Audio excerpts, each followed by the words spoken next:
અધ્યાય અને 1 થી 7 કલમ વાંચવામાં નહીં આવે. એની અંદર હિજકિયા વિશે છે કે હિજકિયા એ રાજા હતો, તે અધિકારી હતો અને તે એક પ્રાર્થનાવાદી માણસ હતો, પણ તે એક પિતા પણ હતો. અને તેના પિતા દાઉદનો આત્મિક વારસો તેનામાં આપણને જોવા મળે છે. અને પહેલી કલમની અંદર લખવામાં આવ્યું છે કે તે દિવસોમાં હિજકિયા મરણતોલ માદો પડ્યો અને આમોસના દીકરા યશાયા પ્રબોધકે તેની પાસે આવીને તેને કહ્યું કે યહોવા આમ કહે છે કે તારા ઘરનો બંદોબસ્ત કર, કેમ કે તું મરી જશે ને જીવશે નહીં. આપણે જોઈએ છે વાલાઓ, મરણતોલ એને માંદગી આવી. જો આપણે પ્રભુના સેવક છીએ, પ્રભુના લોકો છીએ, પણ માંદગી એ આપણી પર પણ આવી શકે છે. યોહાનની લખેલી સુવાર્તા અને 11મો અધ્યાય અને 3જી કલમમાં લખવામાં આવ્યું છે કે બહેનો ઈસુને કહેવડાવીને મોકલ્યું કે પ્રભુ જેના પર તું પ્રેમ રાખે છે તે માંદો છે. એટલે આપણે સેવામાં છીએ, એટલે આપણે એવું નહીં ધારવાનું કે આપણને માંદગી આવે નહીં. આપણે સેવામાં હોઈએ તો પણ માંદગી આપણા પર આવી શકે છે. કેવી માંદગી? તો મરણ થાય તેવી માંદગી. મરણતોલ માંદો હિજકિયા પડ્યો. હિજકિયાને પ્રભુએ કહેવડાવ્યું કે તું માંદો છે અને તું મરી જશે, મરણ ચોક્કસ થશે તેની ખાતરી આપવામાં આવી અને તારા ઘરનો બંદોબસ્ત કર. આ મેસેજ એ પ્રભુ તરફથી હતો. ઘણીવાર ડૉક્ટરો જણાવે છે કે આ વ્યક્તિ મરી જશે અને એનું કશું જ થઈ શકે એમ નથી, હવે ઉપરવાળાના હાથમાં છે. આપણને ઘણીવાર એવું કહેવામાં આવે છે કે હવે દુઆ કરો, ડૉક્ટર હાથ ઊંચા કરી દે છે. અને પછી આ મેસેજ યશાયા પ્રબોધક મારફતે કહેવામાં આવ્યો હતો. અને આ મેસેજ તો ડૉક્ટરોના ડૉક્ટર તરફથી પ્રબોધક મારફતે જણાવવામાં આવ્યું હતું. અને આ સમાચાર કેવા હતા? તો આ સમાચાર એકદમ દુઃખદ હતા, માઠા હતા, બેડ ન્યૂઝ. કોઈને કહેવા ગમતા નહીં. આપણે કોઈને કહીએ, કોઈ આપણા કુટુંબમાં માંદું હોય અને દીકરો કે દીકરી બહાર પરદેશ હોય અને ધારો કે મમ્મી મરી ગયા હોય ને આપણે સગાવાલા અંદર કહીએ ભાઈ એકદમ તું કહીશ નહીં, બરાબર, એને કંઈક આઘાત લાગી જશે. તો આ તો એને કહે છે કે તું એકદમ માઠા સમાચાર કે તું મરી જઈશ, એવું ડાયરેક્ટ જ એને કહેવામાં આવે છે. એટલે દુઃખદ સમાચાર ને માઠા સમાચાર. કોઈને આ સમાચાર કહેવા ગમતા નથી, પણ પ્રભુએ અને પ્રબોધકે તો કીધું જ. જીવન અને મરણની કૂચીઓ તો ઈશ્વરના હાથમાં છે. પ્રકટીકરણ 1 અને 18માં લખવામાં આવ્યું છે, અને મરણ તથા હાદેશની કૂચીઓ એ મારી પાસે છે.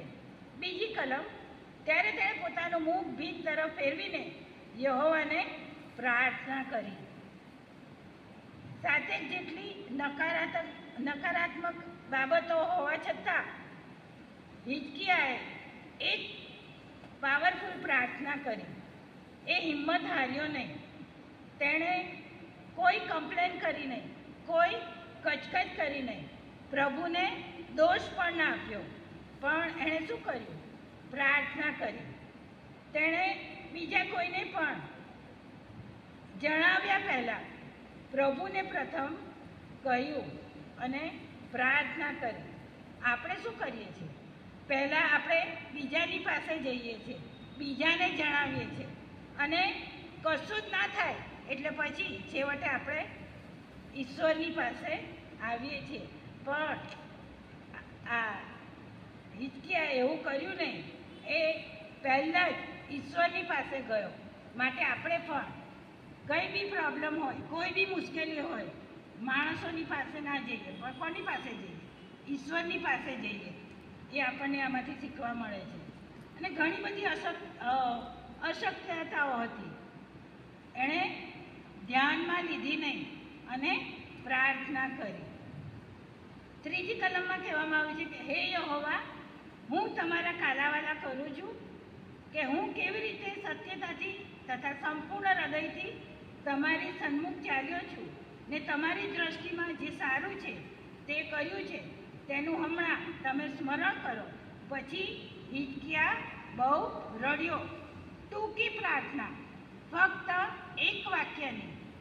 માથી 6 અધ્યાય અને 7મી કલમ. તમે પ્રાર્થના કરતા વિદેશીઓને પેઠે અમથો લવારો ન કરો, કેમ કે તેઓ ધારે છે કે અમારા ઘણા બોલવાથી અમારું સાંભળવામાં આવશે. જે સ્પષ્ટ બાબત છે એ જ આપણે ઈશ્વરને જણાવવાની, ગોળ ગોળ ફેરવીને લાંબી લાંબી વાત કરવાની નહીં. એમાં આપણને જાણવા મળે છે કે આપણે ઈશ્વર પાસે જઈએ તો ટૂંકી અને જે પ્રોબ્લેમ છે આપણને તે જ આપણે ઈશ્વરને જણાવીએ. તેણે આંસુ સહિત પ્રાર્થના કરી. પછી હિજકિયા બહુ રડ્યો. તમે પ્રાર્થનામાં છેલ્લે ક્યારે રડ્યા હતા યાદ કરો. આપણે યાદ કરીએ કે હન્નાએ આંસુ સહિત પ્રાર્થના કરી અને એને દીકરો માંગ્યો અને એને દીકરો આપવામાં આવ્યો. આંસુ સહિત કરેલી પ્રાર્થના એ ઈશ્વર સાંભળે છે અને એનો જવાબ પણ આપણને આપે છે. પ્રભુના એક મહાન સેવક લિયોનાર્ડ કહે છે કે આપણી આંખોમાં આંસુ નથી, કારણ કે આપણા હૃદયોમાં અનુકંપા નથી. અને આપણે આગળ જોઈએ તો ઈશ્વરની સમક્ષતામાં ચાલ્યો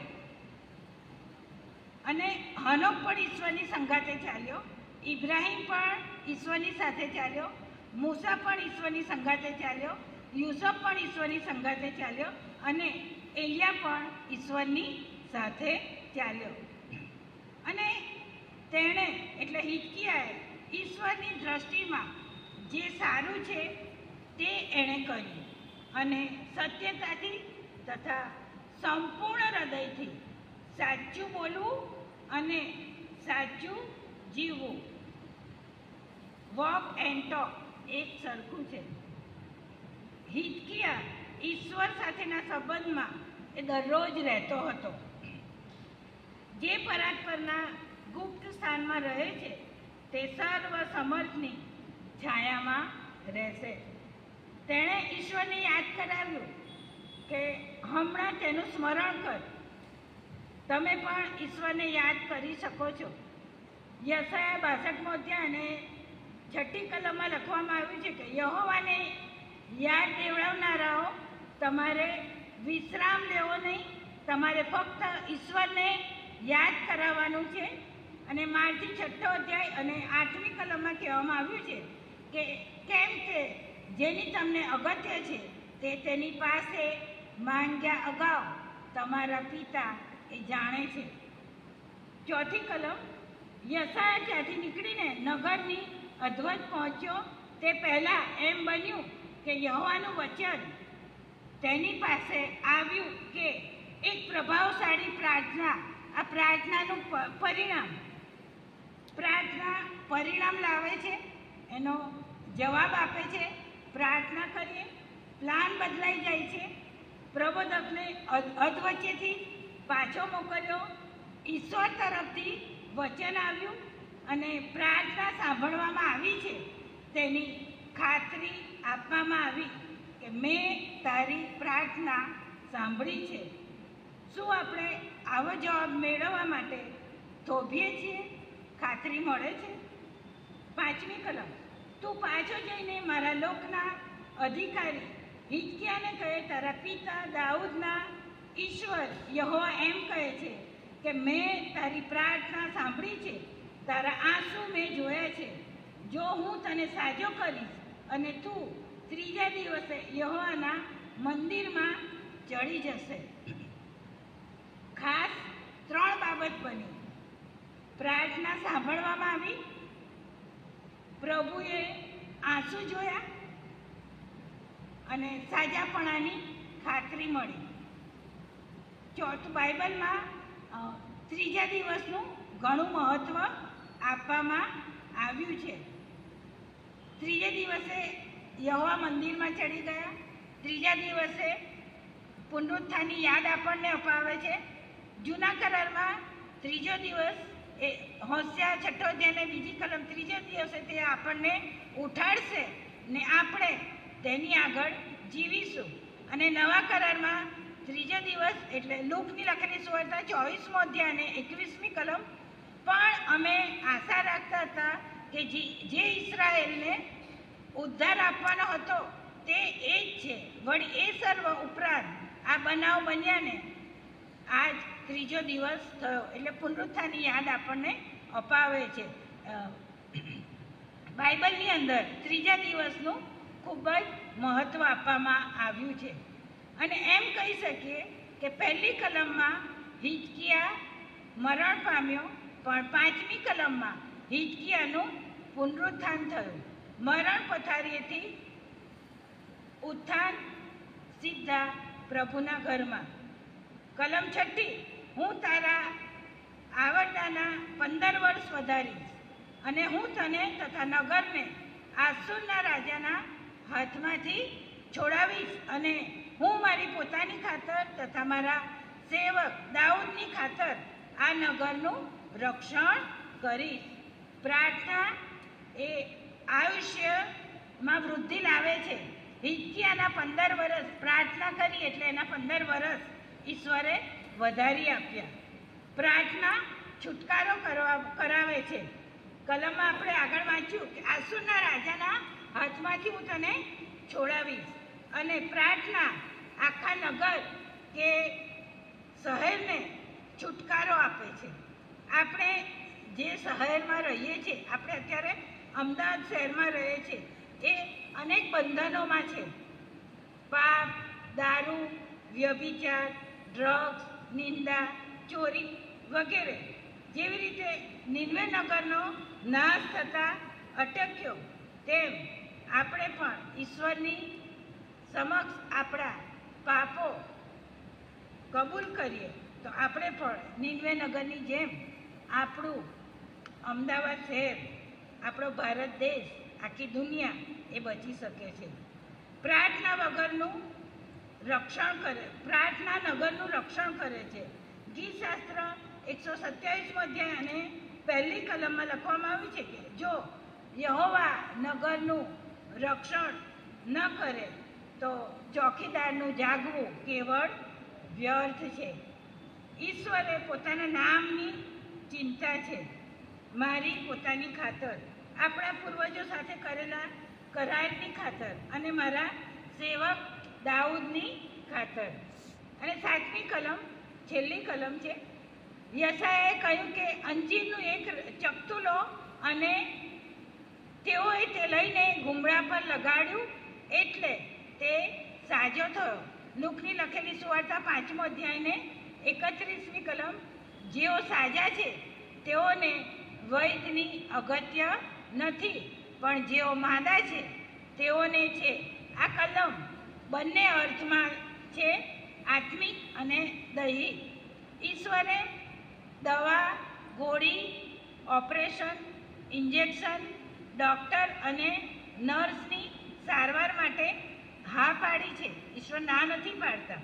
એટલે કે પ્રાર્થના પર કરો અને આપણને જે મેડિકલ એડવાઇસ આપવામાં આવે છે એ પણ આપણે કરવાની. એ મેડિકલ એડવાઇસને પણ આપણે માન આપો. જો તમે ફક્ત પ્રાર્થના જ કરો છો અને મેડિકલ એડવાઇસ જે પણ પ્રભુ તરફથી છે તેને ના પાડો છો તો તમે ઈશ્વરનું પરીક્ષણ કરો છો, તમે પ્રભુની પરીક્ષા કરો છો અને તમે તમારા હૃદયને કઠણ કરો છો. ગીતશાસ્ત્ર 95 અને 9માં કહેવામાં આવ્યું છે કે તારા પિતૃઓએ મારી પરીક્ષા કરી તેમ તમે તમારા હૃદયોને કઠણ ન કરો. અને જૂના કરારની અંદર એ અંજીરનું એક નાનું ચપટું અને નવા કરારની અંદર કાદવ એ દવા છે.